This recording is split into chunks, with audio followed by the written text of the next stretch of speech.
नमस्कार मित्रांनो. मित्रांनो, तुमच्यासोबत असं कधी झालंय का, की तुम्ही अगदी चांगल्या मूडमध्ये, फ्रेश मूडमध्ये घराबाहेर पडलात, एखाद्या व्यक्तीला भेटलात किंवा एखाद्या विशिष्ट ठिकाणी गेलात आणि घरी आल्यानंतर अचानक तुम्हाला खूप ड्रेन वाटायला लागतं. आपली एनर्जी खूप डाऊन झाल्यासारखं जाणवतं, खूप थकवा जाणवतो.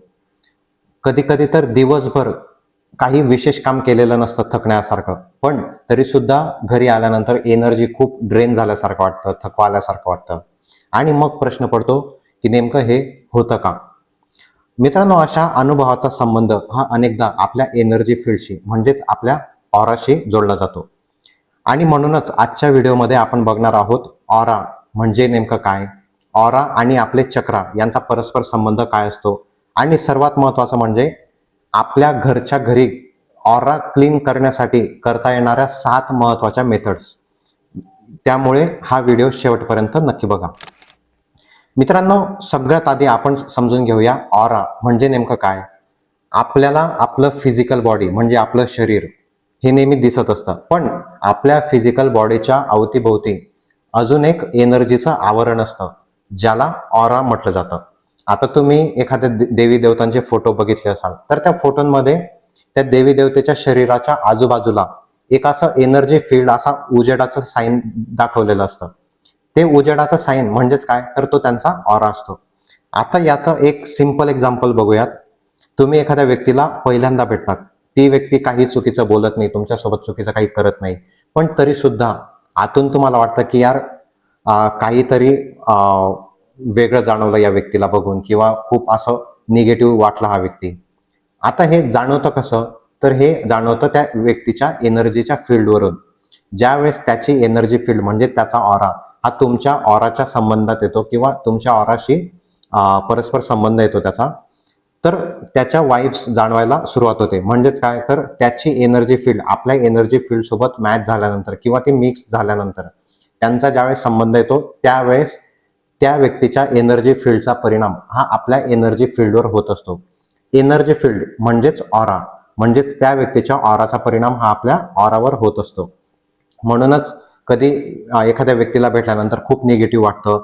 या उलट कधी कधी असंही होतं, की एखाद्या व्यक्तीला तुम्ही भेटतात, तुमचा मूड जरी चांगला नसला, पण त्या व्यक्तीला भेटल्यानंतर त्याच्याशी एक 2-4 शब्द बोलल्यानंतर तुम्हाला खूप छान वाटायला लागतं, फ्रेश वाटायला लागतं. आणि त्यावेळेस तुम्हाला आतून वाटतं, की यार काहीतरी पॉझिटिव्ह वाइब्स आहेत या व्यक्तीच्या, काय जबरदस्त पर्सनॅलिटी आहे.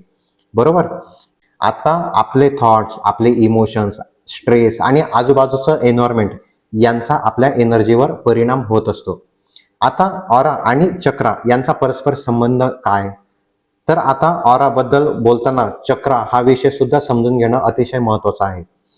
तुम्ही जर लहानपणी शक्तिमान बघितलं असेल, तर शक्तिमानकडे त्याच्या पाठीवर आपल्याला दिसतं, की त्याच्या पाठीवर 7 चक्र असतात. हे चक्र हे प्रत्येकाच्या शरीरात असतात, प्रत्येकाच्या शरीरात ते प्रेझेंट असतात, फक्त ते दिसत नाहीत. आपल्या शरीरामध्ये हे प्रमुख 7 चक्र असतात. हे चक्रच म्हणजे शरीरातील वेगवेगळे एनर्जी सेंटर्स मानले जातात. उदाहरणार्थ, सर्वात पहिलं चक्र आहे ते म्हणजे रूट चक्र, जे स्टॅबिलिटी आणि ग्राउंडिंगशी जोडलं जातं. दुसरं चक्र आहे सॅक्रल चक्र, हे इमोशन्स त्याचबरोबर क्रिएटिव्हिटीशी या चक्राचा संबंध येतो. तिसरं चक्र आहे सोलर प्लेक्सिस चक्र, म्हणजे कॉन्फिडन्स, ऍक्शन टेकिंग ॲबिलिटी आणि पर्सनल पॉवरशी या चक्राचा संबंध येत असतो. त्याचबरोबर हार्ट चक्र, थ्रोट चक्र, त्याचबरोबर थर्ड आय चक्र आणि सहस्रार चक्र, ज्याचा संबंध स्पिरिच्युअल कनेक्शन्स बरोबर जोडला जातो. आपण जे बोलतो, पाहतो किंवा ऐकतो, त्या प्रत्येक गोष्टीचा आपल्या एनर्जीवर परिणाम होत असतो.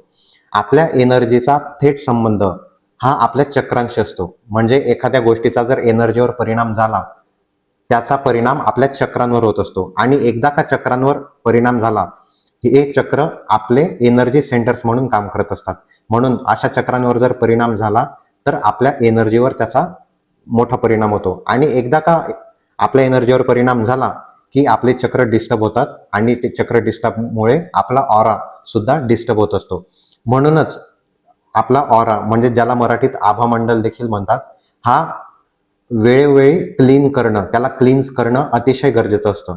आता घरच्या घरी करता येणाऱ्या ऑरा क्लिन्झिंगच्या 7 महत्वाच्या स्टेप्स किंवा 7 महत्वाच्या प्रॅक्टिकल मेथड्स कोणत्या, ते आपण सविस्तरपणे बघूयात.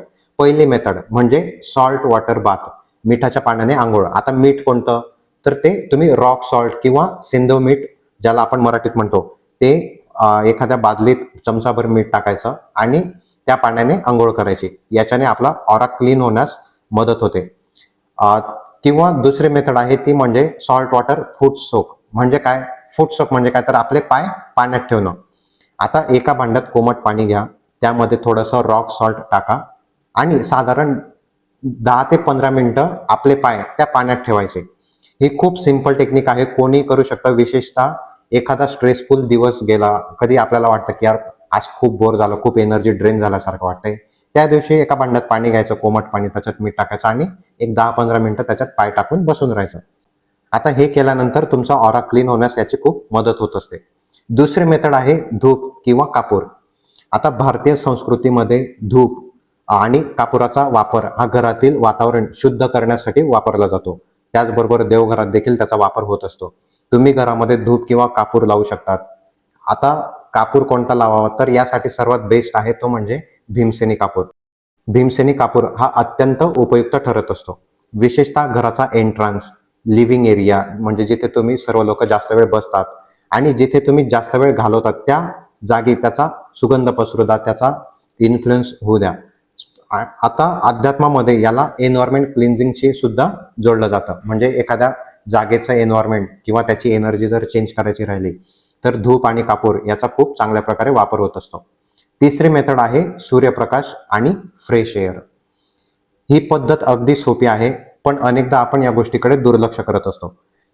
याची करण्याची सर्वात सिंपल मेथड काय, तर सकाळी घराच्या खिडक्या उघड्या करा आणि जो नॅचरल लाईट आहे, जी फ्रेश हवा आहे ती घराच्या आत येऊ द्या. आता स्पिरिच्युअल प्रॅक्टिसमध्ये सूर्यप्रकाशाला सकारात्मक ऊर्जेचं स्वरूप मानलं जातं. त्याचबरोबर जी फ्रेश एअर राहते ती सुद्धा सकारात्मक वाढवण्यास मदत करत असते. आणि प्रॅक्टिकल दृष्टिकोनातून जर आपण बघितलं तर जो नॅचरल लाईट असतो किंवा जी फ्रेश एअर असते, फ्रेश हवा असते, यामुळे घरातील वातावरण हे अधिक प्रसन्न होत असतं, ताजतवानं होत असतं आणि ऊर्जावान होत असतं. म्हणूनच शक्य असेल तेव्हा सकाळच्या वेळी आपले दरवाजे खिडक्या उघडे करा. सकाळची जी नॅचरल हवा आहे, सकाळचा जो उजेड आहे तो घरात एंटर होऊ द्या. मित्रांनो, चौथी मेथड आहे ती म्हणजे घरातील क्लटर कमी करा. आपल्या घरामध्ये कितीतरी वस्तू आपण साठवून ठेवतो. जुन्या वस्तू, तुटलेल्या वस्तू, कित्येक महिन्यांपासून न वापरलेल्या वस्तू. आणि आता तर बऱ्याच जणांना सवय आहे की प्लास्टिकची बॅग दिसली तर ती कोपऱ्यात घालून साठवून ठेवायची किंवा भविष्यात याचा वापर होईल या दृष्टीने बऱ्याचशा वस्तू ज्या लागत नाही तरी पण त्या साठवून ठेवतो. आणि काही वस्तू तर फक्त भविष्यात कधीतरी उपयोगात पडेल या नावाखाली आपण साठवून ठेवत असतो. पण हळूहळू या वस्तूंची संख्या वाढत जाते आणि घरामध्ये पसारा तयार होत असतो. मित्रांनो, अशा अनावश्यक वस्तूंमुळे घरातली ऊर्जा ही अडकून असते आणि घरात त्याच्यामुळे निगेटिव्ह एनर्जी ही पसरत असते. म्हणून महिन्यातून एकदा घराकडे नीट लक्ष द्या. जे सामान तुम्ही वापरत आहात ते व्यवस्थित ठेवा आणि जे सामान तुम्ही वापरत नाहीये, जे खरंच गरजेचं नाहीये, ते बाजूला काढा आणि त्याची योग्य विल्हेवाट लावा. वापरण्यायोग्य वस्तू एखाद्याला देऊ शकता किंवा तुटलेल्या वस्तू दुरुस्त करा किंवा त्यांची जर गरज नसेल तर त्या घरातून पूर्णपणे काढून टाका. विशेषतः तुमच्या बेड खाली, कपाटात, ज्या ठिकाणी पैसे ठेवतो त्या ठिकाणची जागा, घराच्या कोपऱ्यांमध्ये किती अनावश्यक सामान ठेवलंय हे एकदा नक्की चेक करा आणि त्यावर काम करा. घर मोकळं, स्वच्छ आणि नीटनेटकं जर ठेवलं तर घरातलं वातावरण हे प्रसन्न होतं. घरातली ऊर्जा ही पॉझिटिव्ह व्हायला सुरुवात होते. आणि यामध्ये फक्त आध्यात्मिक कारण नाहीये. आपल्या आजूबाजूला जर सतत पसारा असेल तर त्याचा परिणाम आपल्या मनावरही होतो आणि एकदा का मनावर परिणाम झाला तर त्याचा परिणाम आपल्या एनर्जीवर सुद्धा होत असतो. म्हणून कधी कधी घराची साफसफाई करणं म्हणजे घर फक्त स्वच्छ करणं नसतं, तर घराबरोबर तुम्ही तुमचं मन सुद्धा स्वच्छ करत असतात. मित्रांनो, पाचवे मेथड आहे ते म्हणजे क्रिस्टलचा वापर. आता हा पॉइंट तर माझ्या क्रिस्टल हिलिंग क्लायंटसाठी खूप महत्वाचा आहे. ऑरा आणि एनर्जी क्लिन्झिंग मध्ये क्रिस्टल्स हे खूप छान प्रकारे काम करत असतात. उदाहरणार्थ मी काही क्रिस्टलची नावं सांगतो, ते क्रिस्टल बद्दल नक्की सर्च करा आणि जर जमलं तर ते क्रिस्टल नक्की खरेदी करून लिव्हिंग रूम मध्ये ठेवायला सुरुवात करा. पहिला क्रिस्टल येतो तो म्हणजे सेलेनाइट, ज्याचा वापर क्लिन्झिंगसाठी आणि प्युरिफिकेशनसाठी केला जातो. दुसरा आहे ब्लॅक टर्मलिन, जो प्रोटेक्शनसाठी वापरला जातो, म्हणजे निगेटिव्ह एनर्जी ऍब्सॉर्ब करून त्याला पॉझिटिव्ह एनर्जीमध्ये कन्वर्ट करून तो घरात त्याची एनर्जी सोडत असतो. आणि तिसरा महत्वाचा क्रिस्टल आहे जो प्रोटेक्शनसाठी अतिशय उपयुक्त क्रिस्टल मानला जातो, तो म्हणजे सुलेमानी हकीक. मित्रांनो, तुमच्याकडे जर हे क्रिस्टल असतील तर तुम्ही ते तुमच्या हिलिंग स्पेसमध्ये, म्हणजे ज्या ठिकाणी लिव्हिंग रूम आहे तुमचा त्या ठिकाणी ठेवा, ज्यामुळे तुमचा तो लिव्हिंग एरिया हा क्लीन्स असेल आणि त्याची एनर्जी ही ऊर्जावान असेल, एनर्जी पॉझिटिव्ह असेल. पण क्रिस्टलचा वापर करताना त्यांची नियमित क्लिन्झिंग करणं हे देखील महत्त्वाचं असतं. म्हणजेच फक्त क्रिस्टल वापरणं नाही, तर त्याची योग्य केअर करणं आणि त्याच्यानंतर तो वापरणं हे महत्त्वाचं ठरत असतं. आता 6वे मेथड आहे ते म्हणजे ज्यावेळेस तुम्ही बाहेरून घरी येतात त्यावेळेस एनर्जी रिसेट करणं. म्हणजे काय, समजा तुम्ही दिवसभर खूप गर्दीच्या ठिकाणी राहिलात किंवा ऑफिसमध्ये खूप स्ट्रेसफुल दिवस गेला तुम्हाला, किंवा एखाद्या इमोशनली ड्रेनिंग व्यक्तीसोबत बराच वेळ तुम्ही घालवला, तर घरी आल्यानंतर लगेचच त्याच मूडमध्ये न राहता एक छोटासा रिसेट रुटीन ठेवा. म्हणजेच काय, तर घरी आल्यानंतर आपले हातपाय स्वच्छ धुवा, चेहरा धुवा आणि शक्य असेल तर आपले कपडे चेंज करा. थोडा फ्रेश एअरमध्ये राहा, गॅलरीमध्ये किंवा खिडकीजवळ जिथे फ्रेश हवा येते त्या ठिकाणी राहा. थोडा वेळ जर शक्य असेल, ज्यावेळेस सायंकाळी घरातला दिवा देवाजवळ आपण लावतो त्यावेळेस देवाऱ्यासमोर, देवघरासमोर थोडा वेळ तुम्ही बसा आणि काही मिनिटं स्वतःला शांत होण्यासाठी द्या. मित्रांनो, यालाच म्हणतात एनर्जी रिसेट करणं, ज्यामुळे तुमचा ऑरा क्लीन्स होण्यात देखील मदत होत असते. आणि शेवटची मेथड, 7वी मेथड आहे ते म्हणजे घरात पॉझिटिव्ह एन्व्हायरमेंट ठेवा. ऑरा क्लिन्झिंग फक्त एकदा धूप लावला किंवा अगरबत्ती वाळली किंवा सॉल्ट वॉटर वापरलं की संपत नाही. तुम्ही दिवसभर कोणत्या प्रकारच्या गोष्टी पाहतात, ऐकतात, अनुभवतात याचाही तुमच्या मूड आणि मेंटल स्ट्रेसवर परिणाम होत असतो. म्हणून घरामध्ये सतत भांडणं होत असतील, निगेटिव्हिटी असेल, अननेसेसरी आर्ग्युमेंट्स करत असाल किंवा निगेटिव्ह कंटेंट ठेवण्यापेक्षा शक्य असेल तितकं पीसफुल एन्व्हायरमेंट ठेवा, पॉझिटिव्ह एन्व्हायरमेंट ठेवा. घर स्वच्छ ठेवा, फ्रेश एअर ठेवा, नॅचरल लाईट घरात असेल तर ते अतिशय उत्तम आहे. आणि जर तुम्हाला आवडत असेल तर तुमचा जो लिव्हिंग एरिया आहे त्या ठिकाणी एखादी तरी इनडोअर प्लांट देखील लावा. कारण झाडं ही एक अशी गोष्ट आहे जी नेहमी पॉझिटिव्ह देत असते. आता तुम्ही माझ्या व्हिडिओमध्ये बघत असाल की मी हे झाड नेहमी व्हिडिओमध्ये ठेवतो, ज्यामुळे व्हिडिओला एक वेगळा लुक येतो, एक वेगळी एनर्जी त्यात दिसत असते. आता हेच झाड मी थोडा वेळ जर काढून घेतलं याच्यातून तर ही व्हिडिओ थोडी ऑड वाटायला लागते. पण हेच झाड जर मी जवळ ठेवलं तर व्हिडिओमध्ये एक वेगळी एनर्जी तुम्हाला दिसून येते. म्हणून हा असतो एनर्जीचा परिणाम.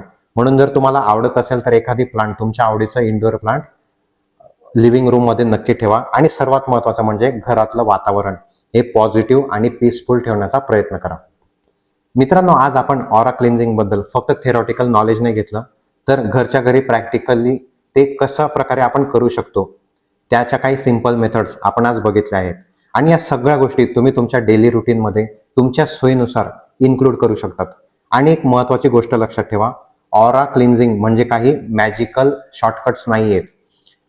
ऑरा क्लिन्झिंग म्हणजे काय, तर स्वतःची काळजी घेणं, आपलं एन्व्हायरमेंट क्लीन ठेवणं, पॉझिटिव्ह ठेवणं आणि आपल्या थॉट्स, आपल्या इमोशन्सकडे लक्ष देणं, हा त्याचाच एक महत्वाचा भाग आहे. जर तुम्हाला हा व्हिडिओ महत्वाचा वाटला असेल किंवा आवडला असेल तर व्हिडिओला लाईक करा, आपल्या मित्रांसोबत, आपल्या फॅमिलीसोबत शेअर करा आणि आपल्या चॅनलला नक्की सबस्क्राईब करा.